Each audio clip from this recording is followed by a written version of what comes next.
Burton Joyce village lies in the Trent Valley, roughly 6 miles from Nottingham. The River Trent is now separated from the village by the Nottingham to Lincoln railway line, which opened in 1846.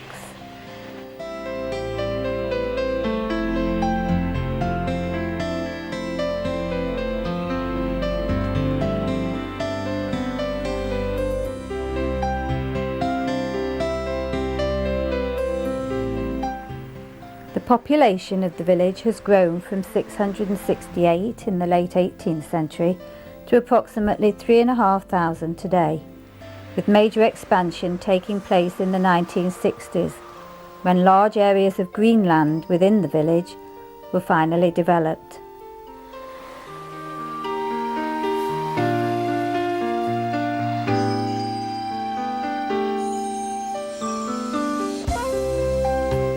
The opening of the bypass, now called Church Road, in 1931 effectively divided the village into two, and the heavy traffic which this road now carries makes crossing from one side to the other a major obstacle.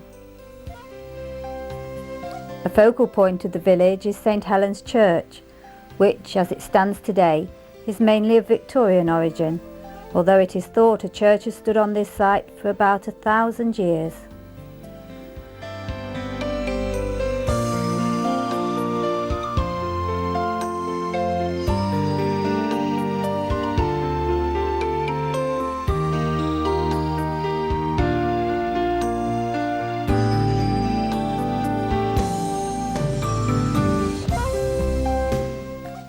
The old school building in the village centre, now home to the conservation volunteers, opened in 1867, and although a new school opened in 1966, the old school continued to be used by 4 classes until the early 1980s, when porter cabins were added at the new site and the whole school finally came under one roof.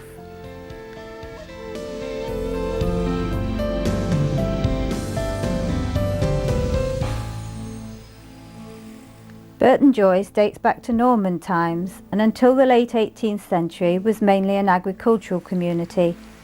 Then the introduction of framework knitting brought several workshops to the village, and new cottages such as Apricot Row were built to house them. The knitters also brought Methodism to the village, with a Wesleyan chapel being built on Willow Wong.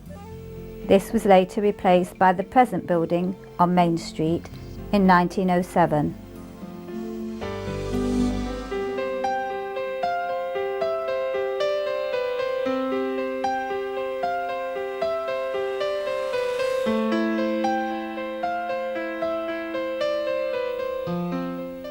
Until recently, the village was largely self-sufficient, with a wide variety of small traders and 3 village pubs.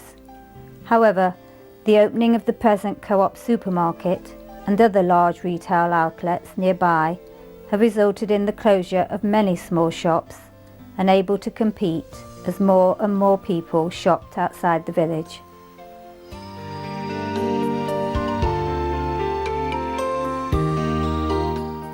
Burton Joyce has always been home to a large number of clubs and societies, many, such as the cricket and tennis clubs, dating back to the turn of the century.